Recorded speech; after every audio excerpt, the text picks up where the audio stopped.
Okay, I think we're recording. It's so funny, I can't tell. So we are in lesson 20, writing and solving inequalities in one variable. We started inequalities 2 lessons ago, so we're just continuing on.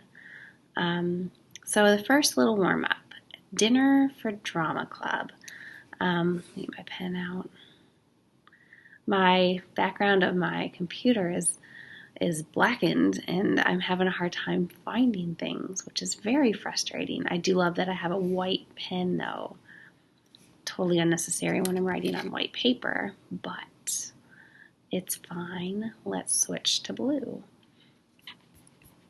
All right, so writing and solving inequalities in one variable. Dinner for drama club.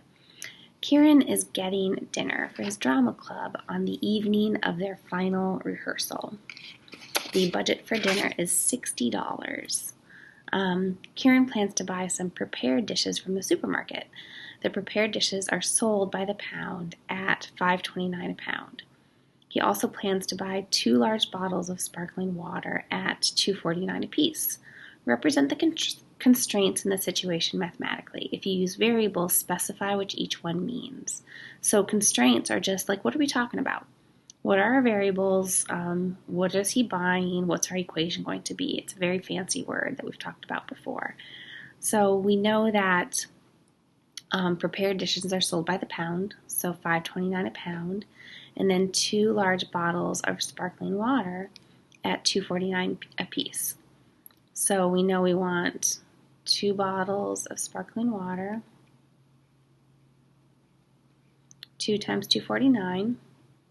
We don't know how many pounds of prepared food he's going to buy, so let's go ahead and put a constraint in there. I'm going to say P, and budget is $60, so we need to be less than or equal to $60. And I'm going to say P is pounds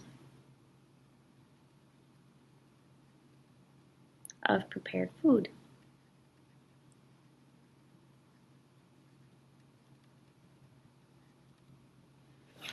Okay, so that situation is $5.29 per pound of prepared food plus 2 bottles of sparkling water at $2.49 a piece. Just didn't come out very well. How many pounds of prepared dish can Kieran buy? Explain or show your reasoning. So I need to know how many pounds of prepared food Kieran can buy and still stay under budget. So let's go ahead and find out, solve for P. So the first thing I'm going to do is, what is 2 times $2.49? That should be $4.98.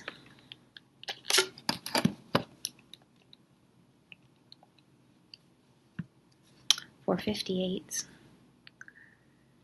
Nope. I typed it in wrong. I was wrong right the first time. $4.98. Okay, subtract $4.98 from both sides.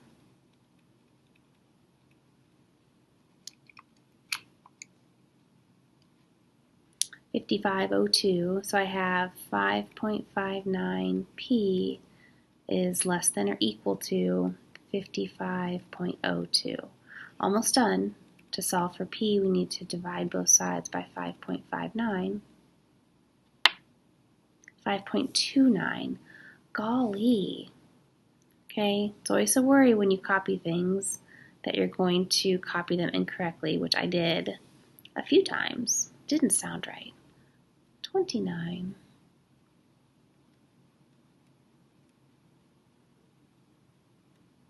All right, so 55.02 divide by 5.29, and I get P is smaller than or equal to 10.4 pounds.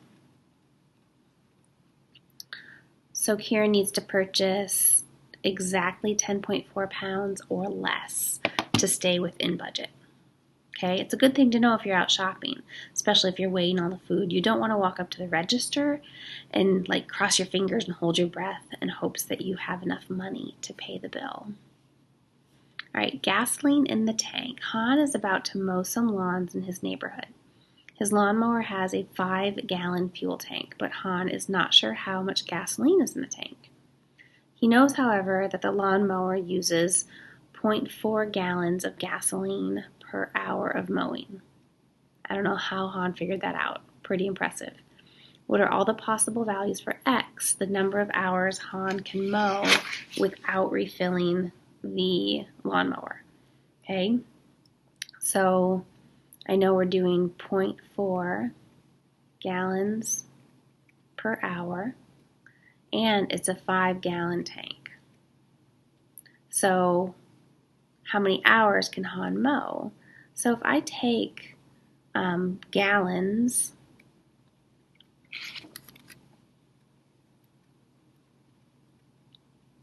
and divide by gallons per hour, I'm left with hours, right? So I'm going to go ahead and take that 5 and divide by 0.4.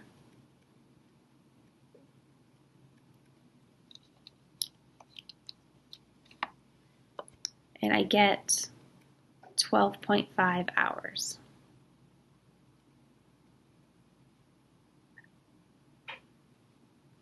Write one or more. Oh, that'd be exactly 12.4. So I know I can mow for, 12.5 hours or less. If I mowed more than 12.5 hours, I should run out of gas if Han did his work right. So write one or more inequalities that represent your response. Be prepared to explain or show your reasoning.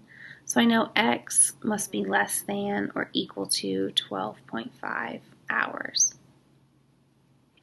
But I also know X needs to be bigger than or equal to 0 because I can't mow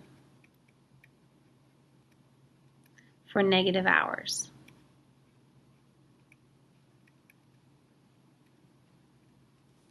And it has to be less than this because I'd run out of gas.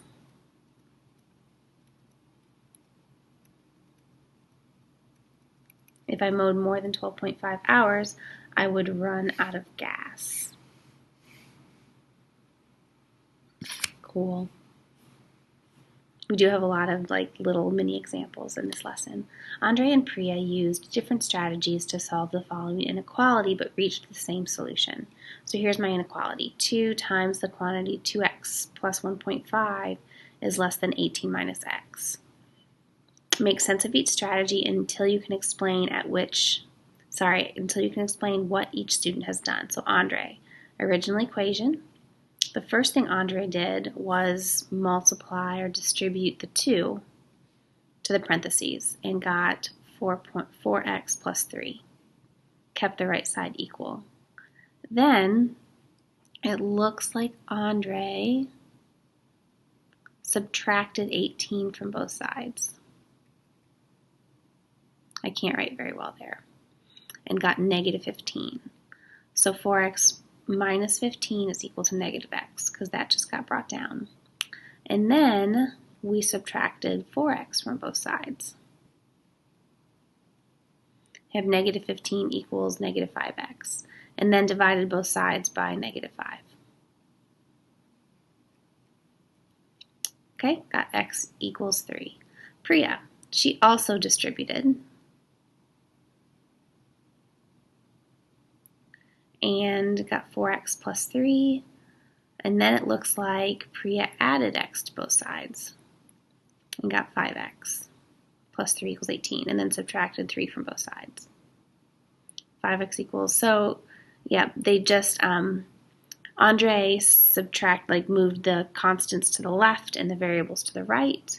Priya moved the variables to the left and the constants to the right and got the same answer. Okay, so let's test to see if x equals 4 is a solution, because we are in an inequality. All right, so is x equal 4 a solution? Plug in 4 for x, and we get the statement 17 is less than 14.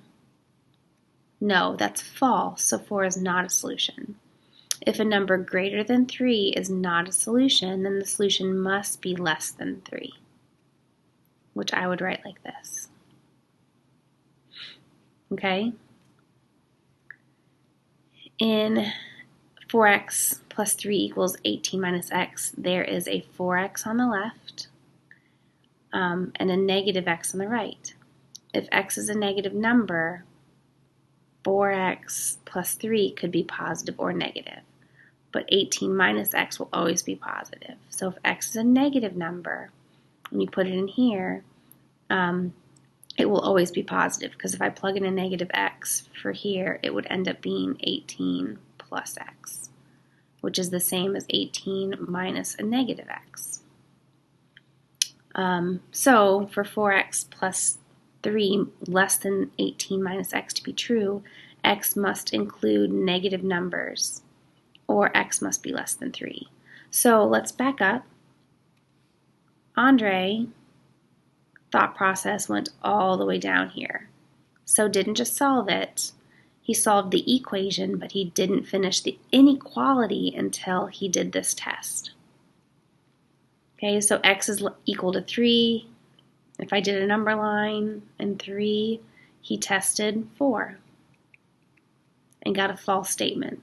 So he knew that the solution had to be less than 3. All right, where Priya did a crazy thing looking at the equal sign and we have 18 minus x here and 4x plus 3 here. So this left side, if I have positive inputs, is always going to be positive. If I have positive inputs here, we're not sure. Okay, it depends, because you're subtracting. Now, if I do a negative input here, we will always be positive. Okay? So for this equation to be true, x must include negative numbers, or x must be less than 3. I will admit to you, I don't like Priya's method. Okay, it's not my favorite. I don't want to logic out what the answer is. I like to test numbers and get the solutions. So Andre's my fave. I like to figure out what the answer is algebraically. All right, so here are 4 inequalities. Work with a partner to decide on at least 2 inequalities to solve.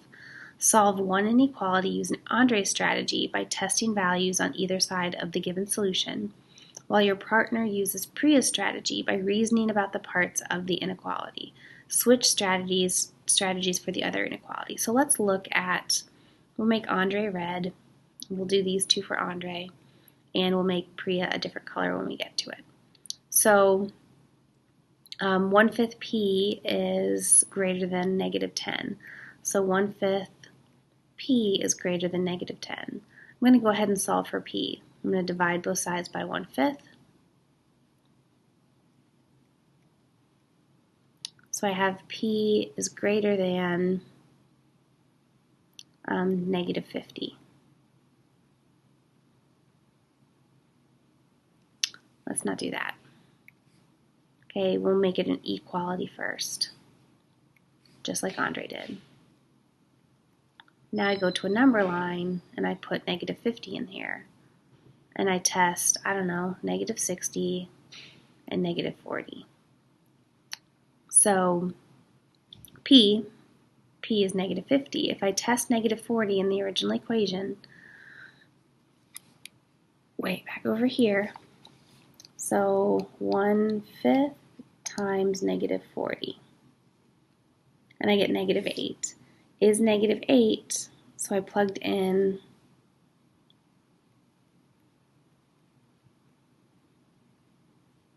and I get negative 8. I go back here, is negative 8 greater than negative 10?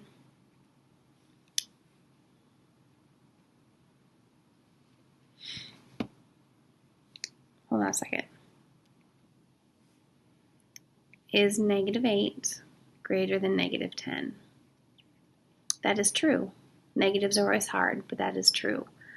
So negative 40 would be a solution. So we want to include all values going this way. Okay? All right, let's try this next one. I know I'm out of space, so I'm going to go ahead and erase A, because you guys already copied it down. If not, you can always rewind and copy it down again. So let's do that. Distribute, so I have 4x plus 7 less than, well, I'm going to do the equality, equals to 2x plus 8. Distribute, 4x plus 28 equals 8x plus 32. Subtract 4x from both sides. I get 4x, subtract 32 from both sides. Oops. That's gone, that's gone.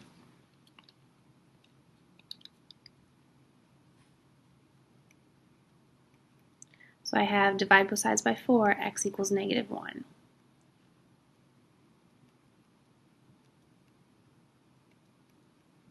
So let's test 0, because as you know, I love testing 0. If I put 0 in for x, I get 4 times 7 is 28. If I put 0 in for x, 4 times 8 is 32. Is 28 smaller than 32? Yes. So we want to include the 0 in the solution.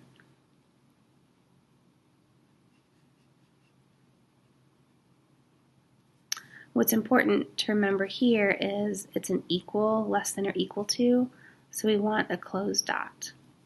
This one is just a greater than, so we want an open dot. I don't think I wrote the final solution. Here, x is greater than or equal to negative 1. I didn't write the solution. I think it was x is greater than negative 50. That's the actual solution. That's so funny. I didn't finalize my answer. Sorry about that. All right, so let's look at C and D, and we'll stick with 3. Just reasoning, as I said, I'm not that good at it. I know that this left side is negative. Negative is smaller than 36. So if we keep n positive, then a positive times a negative is always negative, so it's going to be less than. If I take the equality here and solve,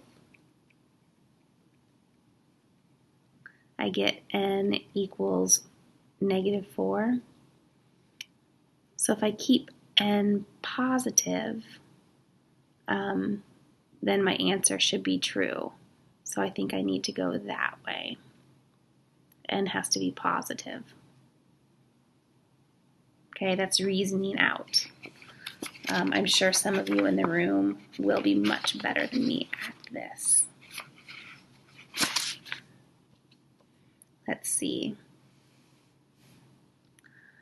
Yeah, Prius strategy is hard. All right, let's look at D. We can do D right here. So I have C over 3 is equal to negative 2 C minus 7. C minus 7. To get rid of that 3, I multiply everything by 3. And I'm left with C equals negative 6 C minus 7. C equals distribute negative 6C plus 42. Add 6C to both sides. I have C equals 7. Nope.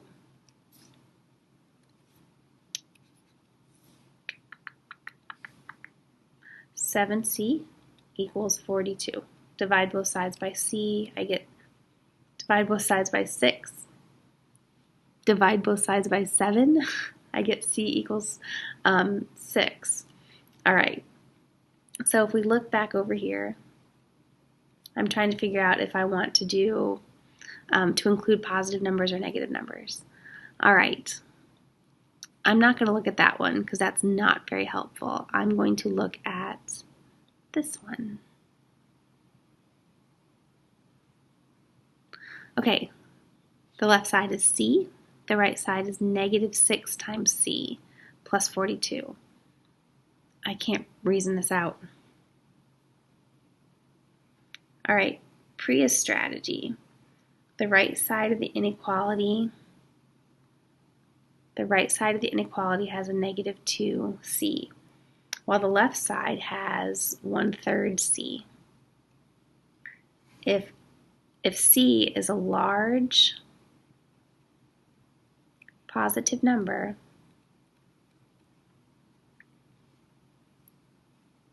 the negative 2C will be less than the 1/3 C.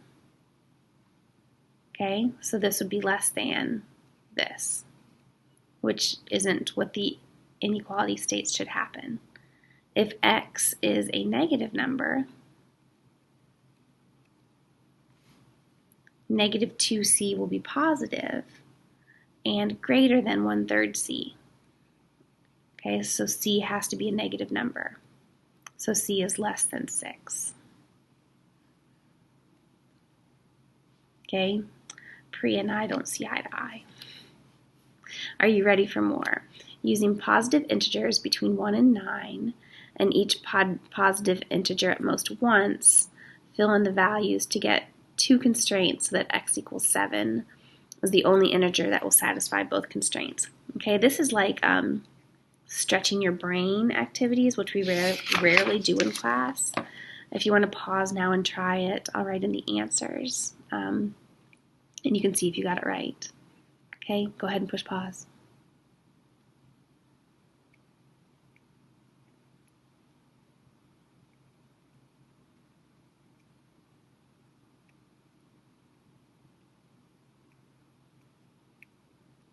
There you go.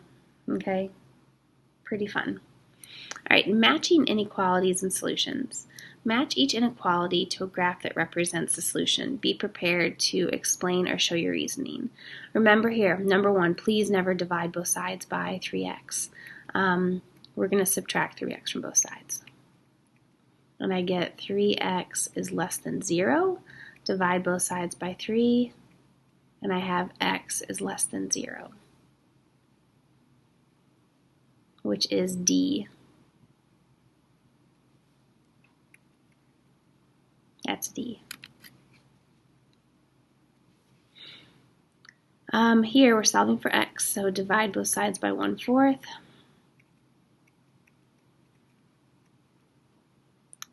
I don't know why I wrote negative there. Okay, what I'm doing is solving the equality first, and then thinking about the inequality. So 1/2 divided by 1/4 is 1/8. Nope, it's 2. 1/2 divided by 1/4. Yeah, because I flipped the fraction. So here I have x equals negative 2, so we can look for that one. It's either this one, is that the only one at negative 2? So it has to be that one. Let's just make sure it's shaded right. So if I plug in a 0 into the original equation, because I love zeros, I would get 0 is greater than negative 1/2, which is true. Okay? 0 is bigger than negative 1/2. Okay, so again, I'm going to write an equality. Subtract 5x from both sides. I get 4 equals, I said I was going to write an equality and then I forgot. Divide both sides by 2, and I have x equals 2. So let's find one that has x equals 2. This one or this one. Let's test a point. Let's go ahead and test 0. If I have 0 there and there, is 4 greater than or equal to 0? Yes. So we want B. Okay, you get the idea? All right. I'm going to push pause and finish these. I would like you to please push pause and try them and check your answers, okay?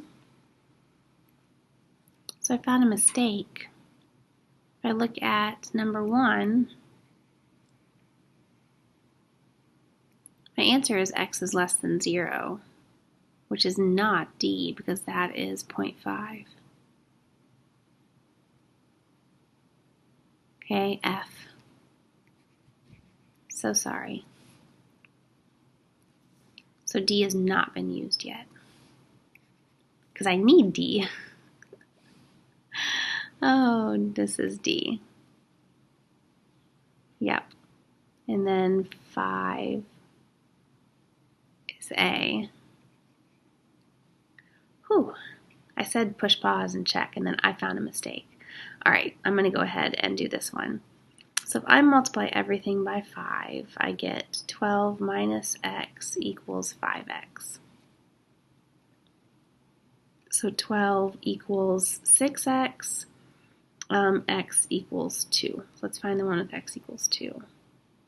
C, we already used B. So let's test. Let's go ahead and test 0. I still have testing 0. Gets rid of that one and that one. Is 12/5 less than 0? No. So that doesn't. So the testing 0 doesn't work. So it has to be A. Wait. A is not an option. Oh golly. D. Huh. F. Oh my gosh. I found 2. Okay. I forgot what I was doing. So 0 does not work. So C is in fact the answer. Oh, it's not that difficult. I would use more space and show your work. All right, so writing and solving inequalities can help us make sense of the constraints in the situation. This is in your book. This is your lesson summary that you can use to study for anything. They're great examples. Okay, so I'm going to stop the video.